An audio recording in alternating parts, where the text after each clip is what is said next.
अच्छा ये देखें, ये है घर चाचे मिट्ठू का, जिसके बारे में मैंने थंबनेल के ऊपर लिखा है कि चाचा मिट्ठू तो इस दुनिया को छोड़कर चले गए हैं, लेकिन जंगल में जो उसने मस्जिद बनाई थी अपने घर के साथ मुसाफिरों के लिए, अब भी वो नमाज वहाँ आकर पढ़ते हैं। ये मकामी लोगों का बताना है। तो वो मस्जिद भी आपको दिखाते हैं। पहले ये उसका घर देख लें, उसके जाने के बाद ये उसके घर की हालत है, क्योंकि उसकी औलाद नहीं थी, उसके बच्चे नहीं थे।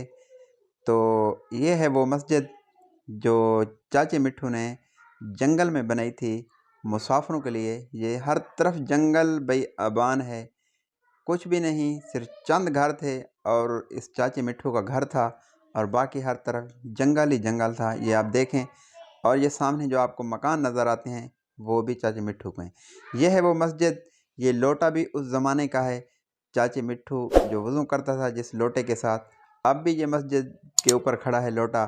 अंदर का माहौल मैं आपको दिखाऊं तो वो मस्जिद आप अंदर भी देख सकते हैं, लेकिन मकामी लोगों का कहना है कि अब भी वो किसी ने देखा है कि चाचा मिट्ठू नमाज आकर यहाँ पढ़ता है।